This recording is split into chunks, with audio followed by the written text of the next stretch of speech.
Nice, la baie des Anges et une équipe aux portes du paradis. 20 ans après son dernier trophée, la Coupe de France 1997, l'OGC Nice est à la lutte avec l'AS Monaco et le Paris Saint-Germain dans la course au titre de champion de France. Le club avait annoncé quelques intentions en engageant à l'intersaison l'international brésilien Dante et l'enfant terrible de l'Italie, Mario Balotelli. Mais c'est avec une autre signature qu'il semble surtout s'être donné les moyens de viser plus haut, celle d'un entraîneur suisse, Lucien Favre. La Ligue 1 le connaissait de réputation, un jeu offensif, un profil de formateur et des places d'honneur en Allemagne. Quelques mois lui auront suffi à imposer sa marque et à être adoubé. C'est un des meilleurs entraîneurs de L1, l'entraîneur qu'il fallait à Nice, je pense. Par rapport au caractère volubile de la région, il apporte beaucoup de sérénité, beaucoup de calme et une dimension différente. Moi, le mot qui me vient, c'est passionné de football. On sent qu'il a ça en lui, au plus profond de lui. Il dit les choses comme il les ressent, il ne fait pas trop de diplomatie. Ça apporte beaucoup de sérénité. Si vous avez quelqu'un vous sentez qui maîtrise son sujet, qui est calme, voilà, qui ne s'affole pas, autour de lui, automatiquement les gens sont tranquilles et puis évoluent en confiance. Un caractère à l'image de son parcours, mûrement réfléchi. Lucien Favre n'est pas un néophyte, il a fêté à Nice son 7e club, les 25 ans de ses débuts dans la carrière d'entraîneur. Mais ces 25 années racontent une histoire singulière, celle d'une progression continue et calculée, qui l'a emmené d'un poste d'adjoint d'une équipe junior en Suisse à la lutte pour le titre en Ligue 1. Un cheminement qui a débuté par un accident, à l'époque où Favre, fils d'agriculteur dans le canton de Vaud, était un lumineux meneur de jeu. Lucien Favre était un brillant numéro 10, un très brillant numéro 10. Malheureusement, il a eu une grosse blessure qui a été commise sur un acte pas très beau. C'est une véritable agression d'un joueur qui s'appelle Gabet Chapuisat, qui a aussi joué en France d'ailleurs, au Paris FC à l'époque. Gabet Chapuisat va lui briser le genou et le briser en 1000 morceaux. Tous les ligaments du genou ont explosé. Lucien Favre ne sera plus jamais exactement le même joueur avant qu'après cette agression-là. Avant, c'est quelqu'un qui osait prendre des risques, beaucoup de risques sur le terrain. Après, forcément, avec les soucis qu'il avait au genou, il avait peut-être un petit peu moins d'influence. Et c'est peut-être à ce moment-là aussi qu'il s'est dit qu'il pourrait embrasser une autre carrière que celle de joueur avec un peu plus de recul. À l'été 1991, 6 ans après le tacle de Chapuisat, Lucien Favre arrête sa carrière sur une ultime saison aux Servettes de Genève. Il a 33 ans et revient à Saint-Barthélemy, son village natal dans le canton de Vaud, dont il est l'une des 2 icônes avec le tennisman Stanislas Wawrinka. C'est à 3 km de là qu'il va quelques semaines plus tard embrasser la carrière d'entraîneur tout en bas de l'échelle, adjoint des juniors du FC Échalance. Je l'appelais un soir et puis j'ai dit, écoute Lulu, moi j'entraîne ces jeunes, là, si tu ne voudrais pas passer une fois à l'entraînement. Puis il m'a dit, oui, pas de problème, je me suis fait opérer de la cheville dès que je suis rétabli. Alors je passe un soir. Grosse surprise en arrivant, un joueur international qui a quand même joué une 30aine de fois avec l'équipe suisse, qui débarque dans notre vestiaire. C'était une chance inouïe, on le regardait comme si c'était Ronaldo ou Messi à l'heure actuelle, quoi. Pour nous, c'était génial. On est impressionnés, mais tout de suite, il nous met à l'aise. Déjà, il nous dit, au foot, vous saurez, moi c'est tu, appelez-moi Lulu. Donc tout de suite, le contact passe bien, c'est quelqu'un de très simple, de très terrien, de très humain, quelqu'un comme nous en définitive. Depuis ce jour-là, il n'a plus raté un seul entraînement jusqu'à la fin de la saison parce qu'il m'a expliqué qu'il avait commencé ses diplômes d'entraîneur, alors qu'il se voyait faire une carrière d'entraîneur professionnel. Alors effectivement, il est resté toute la saison, il venait au match aussi, il prenait des notes, il écoutait ce que je disais. Il restait toujours homme, jamais il se mettait en avant. Des fois, à la fin de l'entraînement, moi, personnellement, j'étais attaquant. Il me prenait à part pour me montrer des feintes que je ne connaissais pas ou que j'avais vues à la télé, mais que je ne savais pas comment réaliser. Alors, on faisait peut-être un petit spécifique de 20 minutes. C'était génial. Ça me fait quand même tout drôle de penser que j'ai eu un des meilleurs entraîneurs d'Europe qui a été mon assistant. Ça fait drôle.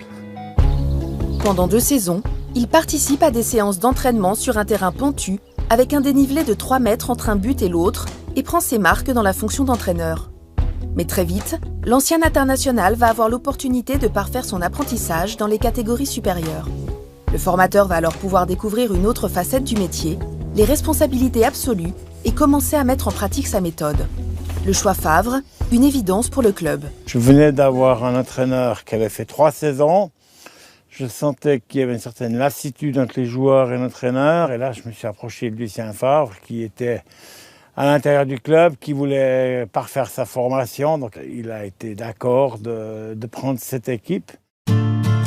Nommé entraîneur à l'été 1993, Lucien Favre séduit immédiatement avec ses idées, sa discipline et son exigence. Au terme de sa première saison, le FC Échalance, club d'une ville de 5000 habitants, accède à la 2e division. Une prouesse pour un club désormais en 4e division.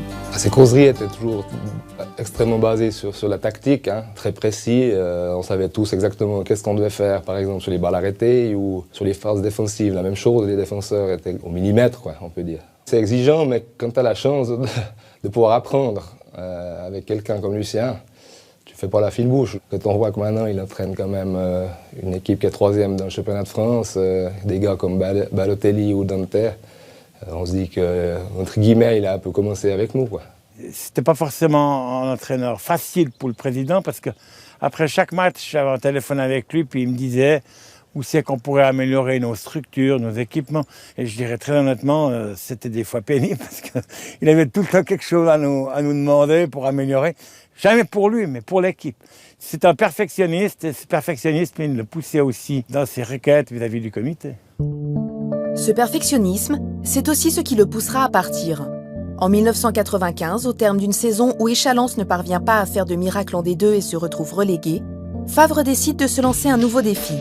Il rejoint Neuchâtel Xamax pour un poste de directeur du centre de formation. C'était quelqu'un qu'on connaissait parce qu'il avait joué ici.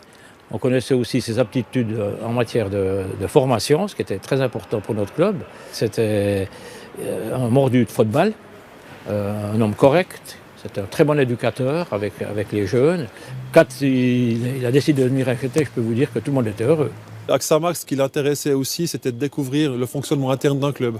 Avec ce poste de responsable technique de la formation, il a touché à tout ce qui concerne le fonctionnement interne du club. Alors tout d'abord, il a dû tout restructurer. Et puis ensuite de ça, à l'époque, il y avait la possibilité pour un responsable technique d'être aussi entraîneur d'une équipe. Donc la première année, il a tout mis en place.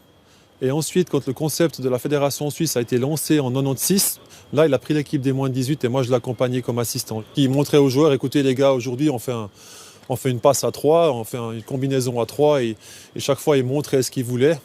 Et puis, si les joueurs n'exécutaient pas parfaitement l'exercice selon son désir, il redémontrait, en fait. Il redémontrait ça avec les joueurs. Moi, je pense qu'il le fait toujours, c'est clair. Même s'il a 60 ans bientôt, il a l'amour du ballon avant tout, Lucien, et puis il ne peut pas s'empêcher de toucher le ballon, même maintenant. J'en suis persuadé. À Neuchâtel Xamax, Lucien Favre remplit ses missions et marque le club de son influence en imposant une philosophie de jeu à toutes les équipes du centre de formation. Lucien était vraiment aussi avec son équipe des moins de 18 ans où il voulait que les autres équipes suivent un peu le mouvement.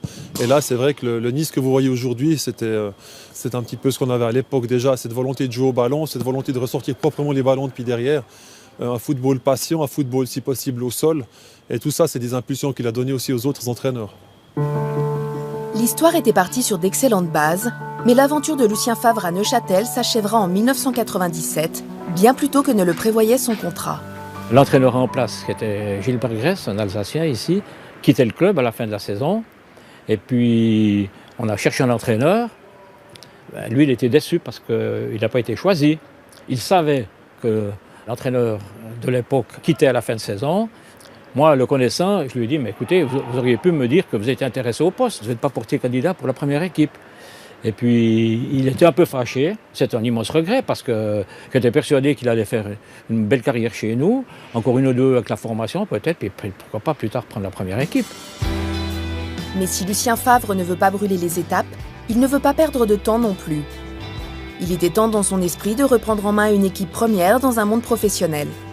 Il répond alors à l'appel d'Yverdon en 2e division. Il y retrouve Steve Delvaux qu'il avait lancé quelques années plus tôt en équipe première à Échalance. Nouveau challenge, même conviction. On sent qu'il y a de l'expérience.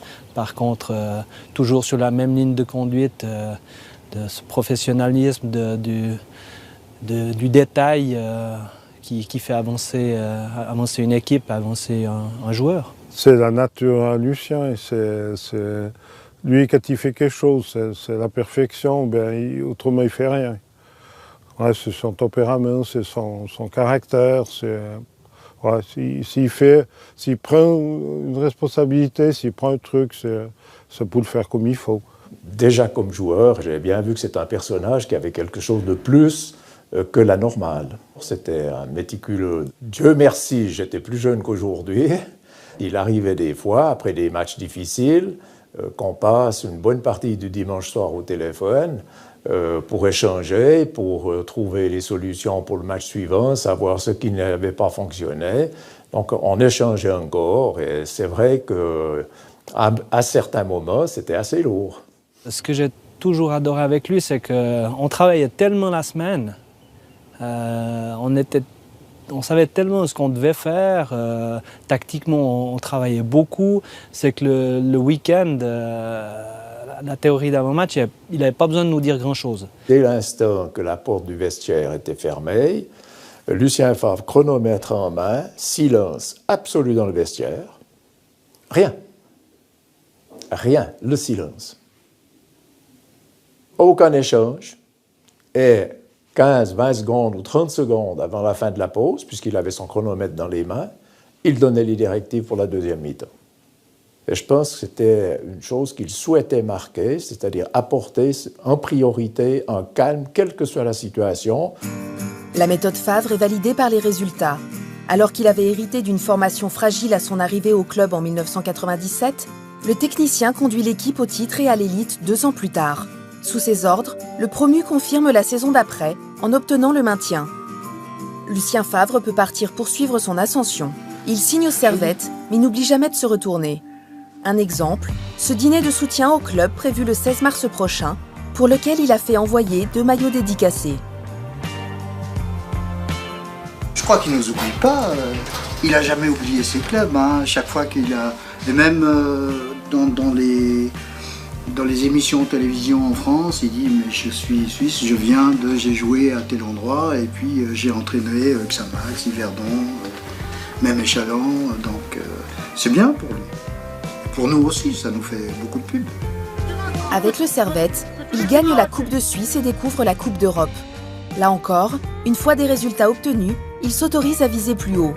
En 2002, il rejoint ainsi le FC Zurich, où il doit cette fois viser les premiers rôles. Alexandre Alphonse, son attaquant d'alors, se souvient du tourbillon. C'était une période assez compliquée quand le directeur sportif Freddy Bickel a été le chercher. Et il a construit petit à petit son groupe avec certains joueurs qui étaient en difficulté, avec des anciens, avec des jeunes très talentueux de l'académie du FC Zurich.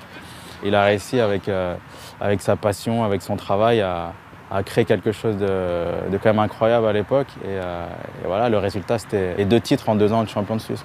C'est vrai qu'à Zurich, on était réputé pour avoir le plus beau jeu du championnat et c'était tout simplement grâce à lui. C'est quelqu'un de très humble et qui ne se met pas spécialement au-dessus de ses joueurs. Tout le monde sait que c'est le boss, c'est lui qui prend les responsabilités.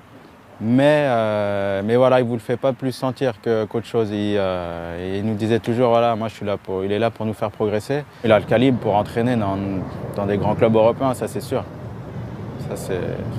Ouais, j'en suis sûr à 100%. Il a déjà montré, après le tremplin que représente Zurich, qu'il pouvait s'exporter avec des expériences réussies au Hertha Berlin, au Borussia Mönchengladbach et désormais à Nice. Lucien Favre, peu importe s'il entraîne des jeunes ou des professionnels, c'est le degré d'implication et d'intensité qui va être différent. En revanche, son professionnalisme sera toujours le même.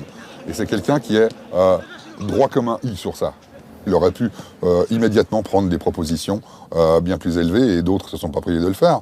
Mais en même temps, j'ai envie de dire que c'est où il est actuellement, ça nous montre qu'il a peut-être fait le bon choix.